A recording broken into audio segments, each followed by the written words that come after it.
నమస్తే. నా పేరు షేక్ సిద్దిక్, వైసీపీ మైనార్టీ జిల్లా అధ్యక్షుడిని.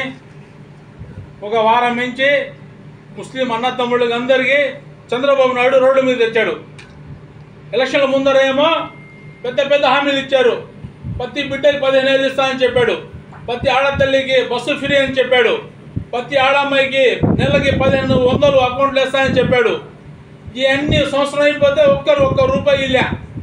అది ఏడాడగతారా అని చెప్పి ఒక ఒక్కోట్ రూపంలో యాంటీ ఒక్కోటుగా బీజేపీ సపోర్టుగా పోటీ చేశారు అందరూ కలిసి, ఎంపీలు కానీ అక్కడ రాజ్యసభలో కానీ.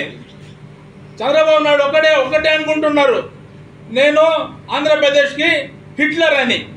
హిట్లర్ అంటే నేనే ఇక్కడ రాజుని, ఇక్కడ నేనే మంత్రి, మొత్తం నేనే చేసేది, ఇంకో లీడర్ రాడు, ఇంకా జగన్మోహన్ రెడ్డి కనపడాడని అనుకుంటున్నాడు. కానీ మర్చిపోయేది ఏంటంటే 5 సంవత్సరాలే ఆయన సీఎం. ఇప్పటికి సంవత్సరం అయిపోయింది. తొందరలో జమినీ ఎలక్షన్ల రూపంలో ఒకటి వస్తుంది, 3 సంవత్సరాల ఎలక్షన్ అంట. ఆ ఎలక్షన్లో ముస్లిం సోదరులు అందరూ కలిసి ఒక టాటి మీద వచ్చి గోడ కూర్చోబెడతారు చంద్రబాబు నాయుడికి. ఆయన మర్చిపోయేది ఏంటంటే ఇంకా ఎలక్షన్ రావని అనుకుంటున్నారు. కానీ ఖచ్చితంగా అందరం కలుస్తున్నాము. మొన్న నెల్లూరు జెండా వీధి నుంచి షాదీ మస్జిద్ నుంచి ఒక ర్యాలీ తీస్తే 25,000 మంది జనాలు వచ్చారు.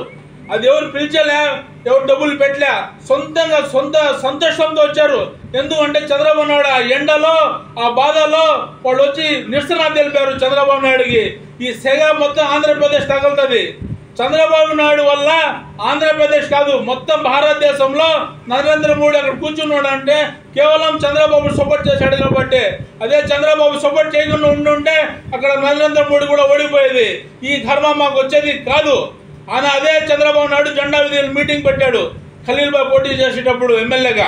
ఆయన ఏం చెప్పాడు, ముస్లిమ్స్కి ఏదైనా చీమ కుడితే ఏమిరెడ్డి అన్న కానీ నారాయణ సార్ కానీ చంద్రబాబు ముగ్గురు వచ్చి మీ ముస్లిమ్స్ అంతా మేము ఉంటాము, మీకేం దక్క తగలేను, ఏదంటే మీకు అడ్డపడిపోతామని చెప్పాడు. అటువంటి అందరూ కలిసి ఇప్పుడు మా గొంతు కోసి కనీసం 7:30 కనపడటంలే, ఒక్కరు కూడా నోటు తిరగడంలే మాట్లాడేదానికి. మళ్ళీ తొందరలో మళ్ళీ కార్పొరేట్ ఎలక్షన్ వస్తూ ఉన్నాయి, అప్పుడు కూడా మీరు తిరగలేరు. ఎందుకు అట్టర్ ఫ్లాప్ ఓడిపోతున్నారు. అందరూ ఏకమొస్తే పోతున్నాము. కావలిలో కూడా 25,000 ఓట్లు ఉన్నాయి, ముస్లిమ్స్ ఓట్లు. అందరూ లీడర్లు 1-2 టీడీపీలు ఉండొచ్చు, కానీ జనాలు లేరు వాళ్ళ చుట్టూ. వాళ్ళ దగ్గర ఓట్లు లేవు, అన్ని వైసీపీకి పడుతున్నాయి. అది మర్చిపోతున్నారు. ఇక్కడ మళ్ళీ ఎవరైనా గెలవాలంటే ముస్లిం సైడ్ నిలబడాలా. ఇప్పుడు మా జగన్ అన్న పార్లమెంట్లో యాంటీ చేశారు, రాజ్యసభలో యాంటీ చేశారు. ఇప్పుడు మా జగన్ అన్న సుప్రీంకోర్టు కూడా వెళ్ళారు. జగన్ అన్నకి మేము థ్యాంక్ యూ జగన్ అన్న అని చెప్పుకుంటున్నాము. జగన్ అన్న వల్ల ఎప్పుడైనా సరే రాజశేఖర్ రెడ్డి కూడా జగన్ అన్న లాగే రాజశేఖర్ రెడ్డి అన్న 5% రిజర్వేషన్ ఇచ్చారు మాకు. జగన్ అన్న ప్రతి విషయంలో ముస్లింతో మా తోడు నిలబడ్డాడు. ఇప్పుడు కూడా సుప్రీం వెళ్ళాడు కాబట్టి జగన్ అన్నకి థ్యాంక్ యూ. నమస్కారాలు.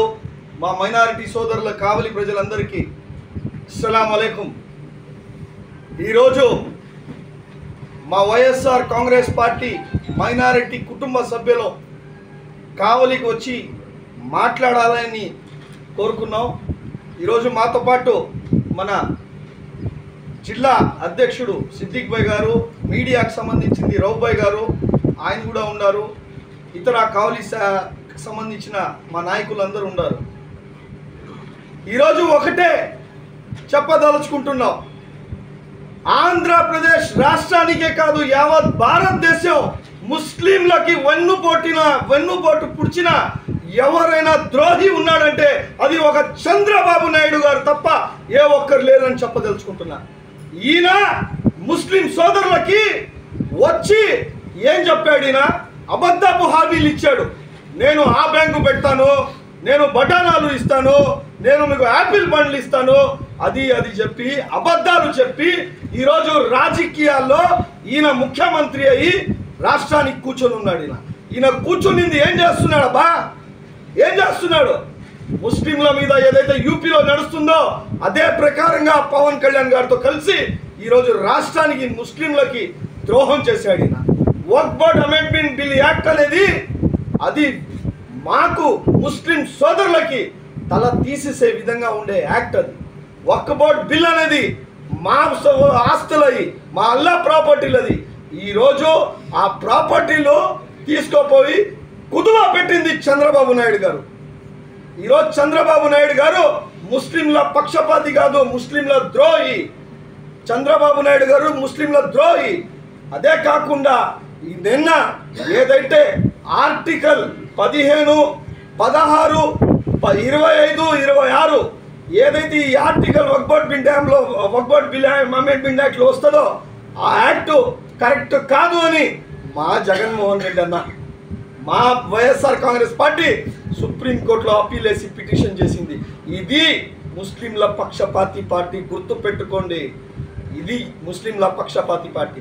నేను కావలిలో ఉండే ముస్లిం సోదరులకు, తెలుగుదేశం పార్టీ ముస్లిం సోదరులకు చెప్తా ఉన్నా, మీరు నిజంగా కానీ షరియత్ అమలు చేయాలి అనుకుంటే రాజీనామా చేసి మీ ఎమ్మెల్యేని తీసుకొని వచ్చి నిలబెట్టండి. కావ్య కృష్ణారెడ్డి గారిని తీసుకొని వచ్చి, అయ్యా నువ్వు మా గురించి అసెంబ్లీలో మాట్లాడు అని అడగండి. ఎందుకు అడగట్లేదు మీరు? ఎందుకు అడగట్లేదు? అదే విధంగా మా ప్రతాప్ రెడ్డి అన్న కానీ ఎమ్మెల్యే అయి ఉంటే చంద్రబాబు నాయుడిని అసెంబ్లీలో నిలదీసేసేవాడు. ముస్లింలకి ఈ విధంగా ద్రోహం చేస్తున్నారు అని నిలదీసేవాళ్ళు. మీ కర్మ, మేము ఎలక్షన్లో చెప్పాం మా కావలిలో ముస్లిం సోదరులందరికీ, అయ్యా వద్దయ్యా, ఇది వెన్నుపోటు పూడ్చేదారి వద్దు, ఈ పార్టీ అటువంటిది, ఈ నాయకుడు అటువంటి. ఇప్పుడు పట్టించుకుంటున్నారా మా ఎమ్మెల్యే గారు? కావలి ఎమ్మెల్యే కావ్య కృష్ణారెడ్డి గారు పట్టించుకుంటున్నారా? నేను ఒకటే చెప్పదలుచుకుంటున్నా, మీకు కూడా రేపు మన పార్టీ 100% అధికారంలో వస్తుంది. ప్రతాపన్న మళ్ళా ఎమ్మెల్యే అవుతారు. మీరు రావాలనుకుంటే రావచ్చు. మా ముస్లిం సోదరులు చాలా బాధపడుతున్నారు కావలిలో. ఈ తెలుగుదేశం పార్టీ ఎవరైతే కావ్య కృష్ణారెడ్డి గారు సపోర్ట్ చేశారు కదా, మాకు ఫోన్లు చేసి చాలా బాధపడుతున్నా, మా దరిద్రం అన్నా, బై మిస్టేక్ ఏదో చేసేసామన్నా, ఇటువంటి నరకే బిల్లు తీసుకుని వస్తున్నాడు చంద్రబాబు నాయుడు గారు. ఫోన్లు చేసుకుని చెప్పుకుంటా ఉంటారు. అందుకని పర్మనెంట్గా మాజీ ముఖ్యమంత్రి అవ్వబోయేది చంద్రబాబు నాయుడు గారు. 100%గా మాజీ ముఖ్యమంత్రి పర్మనెంట్ ఆడికైపోద్ది. పర్మనెంట్గా కావలిలో చరిత్ర పర్మనెంట్గా మాజీ ఎమ్మెల్యే అవ్వబోతా ఉండేది కావ్య కృష్ణారెడ్డి గారు అని చెప్పుకుంటూ సెలవు తీసుకుంటున్నాను. చాలా సంతోషం. ఈరోజు పిలవంగానే వచ్చినటువంటి పాత్రికేయులకు, నెల్లూరు జేఏసీ ముస్లిం మైనారిటీ నాయకులకు, అలాగే కావలి నియోజకవర్గ ముస్లిం మైనారిటీ నాయకులకు అందరికీ కూడా ప్రత్యేక ధన్యవాదాలు తెలియజేస్తున్నాను. ప్రియతమ నాయకులు, పేద బడుగు బలహీన మైనారిటీ వర్గాల ఆశాజ్యోతి, కావలి మాజీ శాసనసభ్యులు రామిరెడ్డి ప్రతాప్ కుమార్ రెడ్డి గారి ఆదేశాల అనుసారం ఈరోజు ఇక్కడ ఈ కార్యక్రమం పెట్టుకోవడం జరిగింది. మరి నరేంద్ర మోదీ గారు ప్రధానమంత్రి అయినప్పటి నుంచి కూడా, ఒకసారి కాదు, 2 సార్లు కాదు, ఆయన ఎప్పుడు ప్రధానమంత్రి అయినా కూడా ఫస్ట్ ముస్లిమ్స్ మీదే ఆయన కనుపెట్టడం జరుగుతుంది. మన మునీర్ భాయ్ చెప్పినట్టు గతంలో భారతీయ జనతా పార్టీ తరఫున ప్రధానమంత్రిగా చేసినటువంటి అటల్ బిహారీ వాజ్పేయి గారు చేతులెత్తి నమస్కరించారు. సెక్యులరిజానికి, లౌకిక రాజ్యం అంటే ఏందో తెలియజేసినటువంటి మహానుభావుడు. ఇది భారతదేశం, ఇది హిందుస్థాన్ అనొచ్చు కానీ ఇది భారతదేశం. భారతమాత ముద్దు బిడ్డలం మేమందరం. భారతదేశం కోసం ప్రాణాలను అర్పించడానికి మీకంటే ముందు మేము సిద్ధంగా ఉన్నామని చెప్పి మేము తెలియజేస్తాం. పాకిస్తాన్ బార్డర్లో పహారా కాస్తున్నారు ముస్లిం సోదరులు ప్రాణాలు అర్పించడానికి. మేమందరం భారతీయులం, మేము వేరు కాదు, మమ్మల్ని వేరు చేయొద్దు. నరేంద్ర మోడీ గారికి నేను తెలియజేస్తున్నాం, ఈ భారతదేశంలో హిందువులకు అతి పవిత్రమైనటువంటి దేవాలయం కాశీ విశ్వనాథుని యొక్క దేవాలయం. కాశీ విశ్వనాథుని యొక్క దేవాలయం యొక్క తలుపులు తెరవాలంటే బిస్మిల్లా ఖాన్ యొక్క షెహనాజ్ రాగంతో ఆ కాశీ విశ్వనాథుని యొక్క గుడి తలుపులు తెరుచుకుంటే ఆయన సంగతి మర్చిపోవాలి. ఇదే ఏకత్వంలో భిన్నత్వం. ఇదే హిందూ ముస్లింలు బాయ్ అని చెప్పడానికి ఇది ఒక నాంది.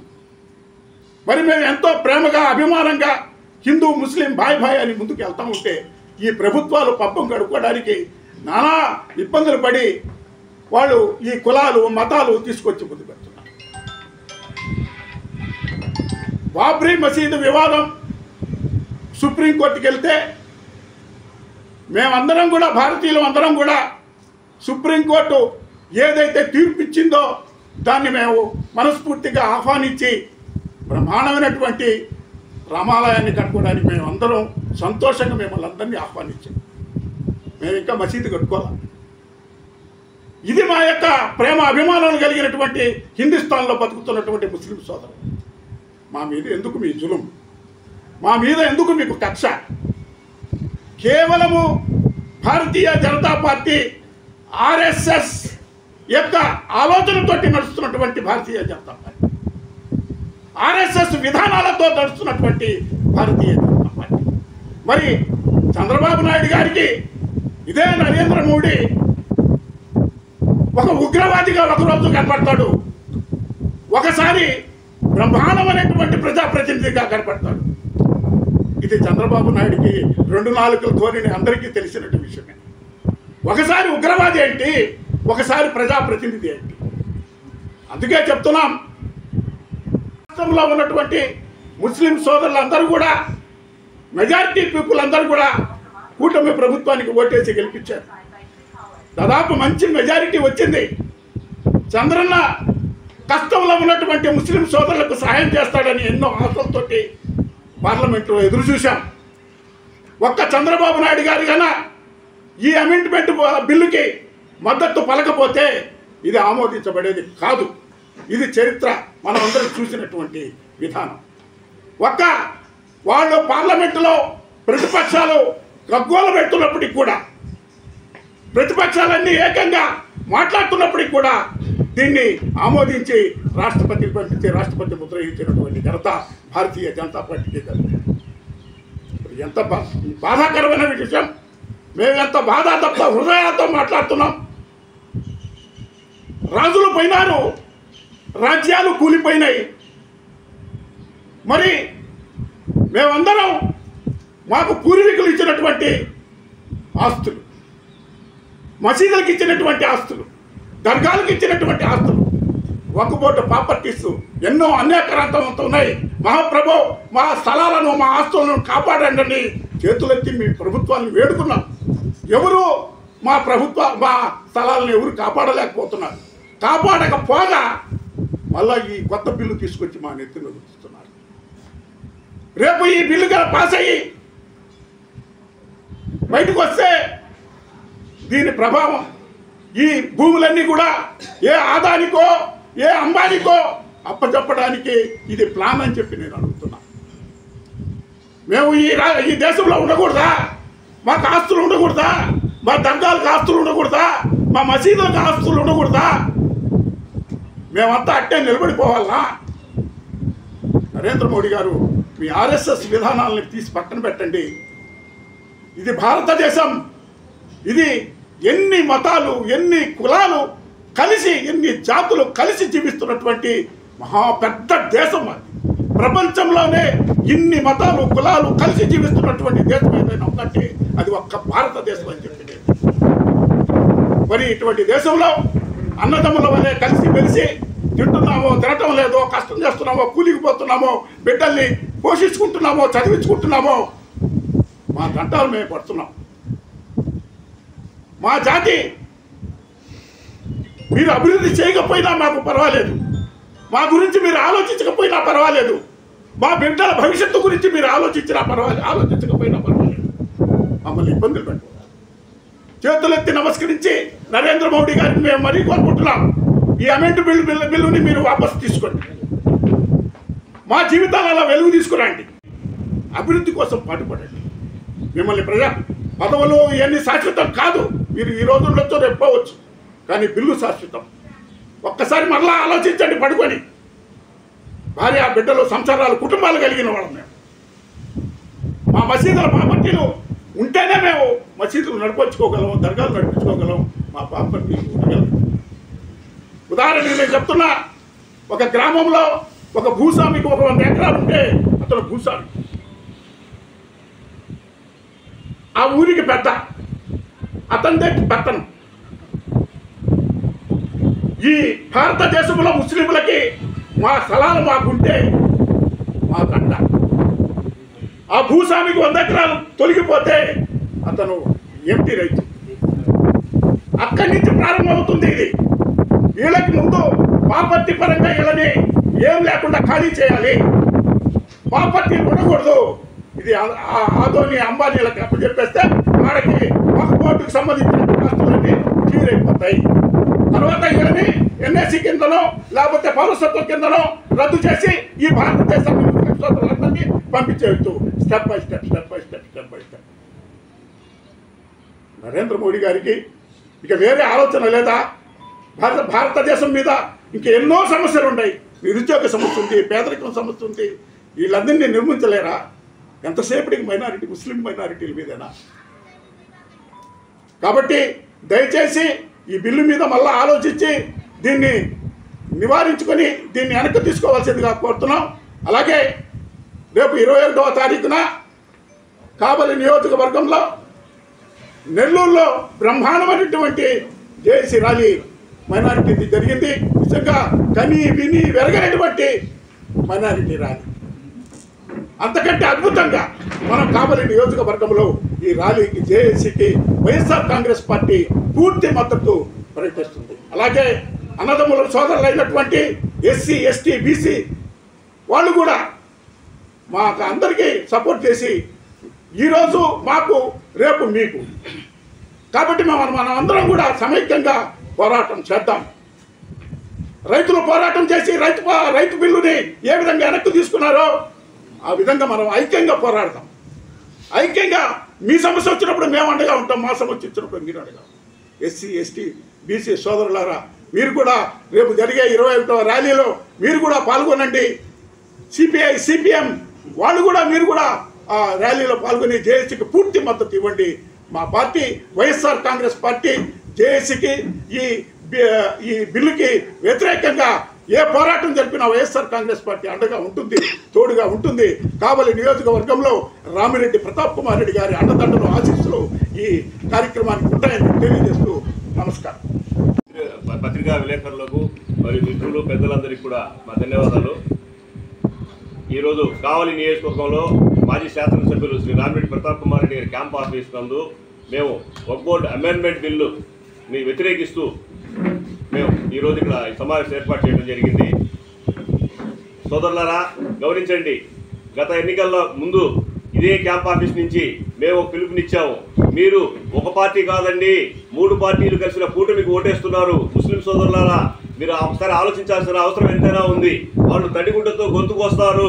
రాబోయే రోజుల్లో మన భవిష్యత్తు ప్రశ్నార్థకం అవుతుందని ఆనాడు మేము గొంతు చించుకున్నాం. కానీ కొంతమంది మైనార్టీ నాయకులు, ఆ పార్టీలో ఉన్న వారి మాటలు, మాయమాటలకు, మరి చంద్రబాబు ఇచ్చినటువంటి అబద్ధపు హామీలకు ఆ రోజు లోబడి చేసినందుకు ఈరోజు మేము కర్మను అనుభవించాల్సిన పరిస్థితి ఏర్పడింది.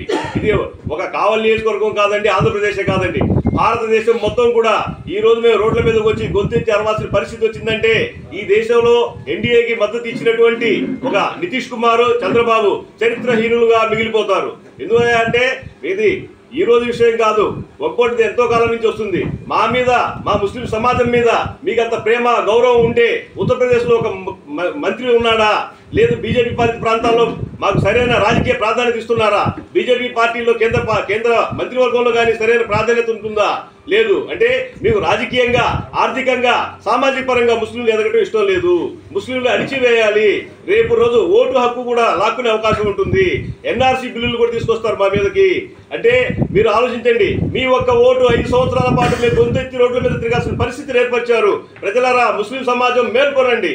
ఈ రోజు మేము ఇక్కడ మాట్లాడిన దాన్ని బట్టి రేపు వాళ్ళు అక్కడ మళ్ళీ ప్రెస్ మీట్ పెట్టి వాళ్ళు మా సోదరుల ద్వారానే తెలియజేస్తారు. ఏమనంటే మా చంద్రబాబు చాలా బాగా చేశాడు, 6 సూత్రాల్ని సరిచేశాడు, అది ఇది అనేసి. ఈ మాయ మాటలు కాదండి. మా జగన్మోహన్ రెడ్డి గారు సుప్రీంకోర్టులో బిల్లు వేశారు. అలాగే మీకు ధైర్యం ఉంటే ఈరోజు వ్యతిరేకిస్తున్నామని చెప్పేసి మీరు ఆ మద్దతును ఉపసంహరించుకోండి. లేదంటే మేము ఈ దేశంలో జరిగేటువంటి తీవ్రమైన వ్యతిరేక ఉద్యమంలో మేము కావాలని కూడా మేము తీవ్ర స్థాయిలో పాల్గొని రాబోయే ఎన్నికల్లో మీరు ఒకటి గమనించండి, గుజరాత్లో అల్లర్ల టైంలో మీరు అదే ఎన్డీఏ ప్రభుత్వంలో ఉన్నటువంటి చంద్రబాబు నాయుడు 10 సంవత్సరాలు ముఖ్యమంత్రి పదవికి దూరం అయ్యారు. రాబోయే భవిష్యత్తులో ఇందాక అన్న సమీర్ అని చెప్పినట్టు మాజీ ముఖ్యమంత్రి గానే అతను చరిత్రహీనుడిగా మిగిలిపోతున్నాడు. ముస్లింలందరూ ఏకకంఠంతో ఈసారైనా ముస్లింల శ్రేయోభిలాషి ఎవరు, ముస్లింలని ఆదరించే పార్టీ ఏది, ఆదుకునే పార్టీ ఏది అని చెప్పేసి ఆలోచించి మీరందరూ కూడా ఈసారైనా అప్రమత్తతతో ఉండండి. మీ ఉనికి ప్రశ్నార్థం అవుతుంది. ముస్లిం అధికార పార్టీ ముస్లిం నాయకుల మాయలో వలలో పడబాకండి. మీరు ఈ విషయాన్ని ప్రజలందరూ గుర్తించి మన ఉనికి కోసం పోరాటాన్ని చేయాల్సిన అవసరం ఏర్పడుతుంది. కాబట్టి రేపు 21వ తేదీ సోమవారం కావల్లో జరుగుతున్నటువంటి కార్యక్రమంలో మీరందరూ వేలాదిగా పాల్గొని ఈ వ్యతిరేక ఉద్యమాన్ని మనం జయప్రదం చేయాల్సిందిగా కోరుకుంటూ సెలవు తీసుకుంటున్నాం. మా సహోదరులు నెల్లూరు జిల్లా మైనార్టీ సెల్ అధ్యక్షులు సిద్దిక్ భాయ్ గారికి, అలాగే సమీర్ భాయ్ గారికి, అలాగే రౌఫ్ భాయ్ గారికి, షావుల్ భాయ్ గారికి, గయాజ్ భాయ్ గారికి, మిగిలిన పెద్దలందరికీ, అలాగే పాత్రికేయ మిత్రులందరికీ నా హృదయపూర్వక సలాములు, నమస్కారములు. ముఖ్యంగా ఈరోజు మేము ఈ సమావేశాన్ని ఏర్పాటు చేయడానికి ముఖ్య కారణం, చాలా బాధతో కూడిన సమావేశం ఇది. ఈ సమావేశం కేవలం మా ముస్లిం సోదరులే పెట్టుకోవడం ఇంకా చాలా బాధాకరం. నేడు దేశంలో బీజేపీ కూటమి ప్రభుత్వాలు ఎంత అరాచకంగా పాలిస్తున్నాయో, ముస్లింల మీద ఏ విధంగా దండయాత్రలు చేస్తున్నాయో జగమెరిగిన సత్యం. స్టార్టింగ్లో ఎన్ఆర్సీ, సిఏఏ అని చెప్పి ఓ విధంగా ఒక దండయాత్ర చేశారు. దాని తర్వాత త్రిపుల్ తలాక్ అని చెప్పి ఇంకొకటి తీసుకొని వచ్చారు. దాని తర్వాత వక్ఫ్ అమెండ్మెంట్ బిల్ అని చెప్పి ఇంకోటి తీసుకొని వచ్చారు. అయ్యా, బీజేపీ ప్రభుత్వం పాలిస్తున్న నాయకులారా, మీకు దేశంలో కేవలం ముస్లింలే కనిపిస్తున్నావా? ముస్లిం సమస్యలే కనిపిస్తున్నాయా? దేశ సరిహద్దుల్లో చైనా ఆక్రమించుకుంటున్న భూభాగాన్ని కాపాడండి ముందు. తర్వాత ఇక్కడ వక్ఫ్ బోర్డ్ స్థలాల గురించి మీరు రండి. వక్ఫ్ బోర్డ్ స్థలాల గురించి రావాలంటే ఈ వక్ఫ్ బోర్డ్ స్థలం నాకు ప్రభుత్వం ఇచ్చింది కాదది. ప్రభుత్వం నుంచి దొంగతనంగా ముస్లింలు తీసుకున్న ఆస్తి కాదది.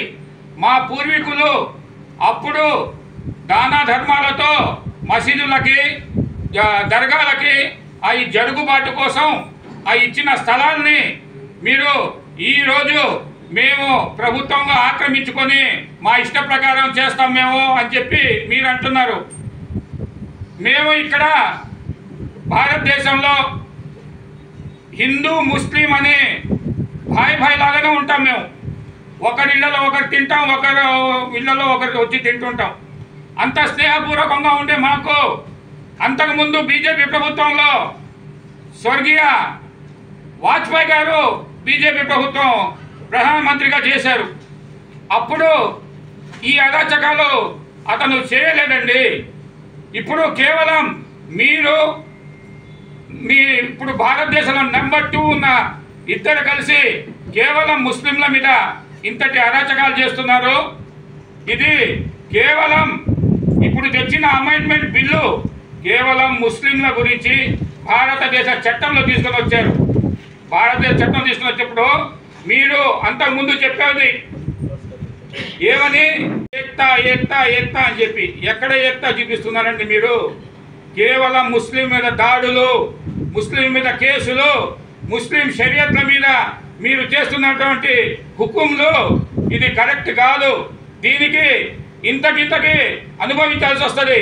ఒకసారి అల్లా ప్రళయం చూపించారు, కాకపోతే అది భారతదేశం మొత్తం మీద జరిగింది. ఆ ప్రళయం కరోనా రూపంలో ఒక ప్రళయం చూపించారు, కాకపోతే నోరు లేని వాళ్ళు సామాన్యులు ఆ ప్రళయానికి బలైనారు.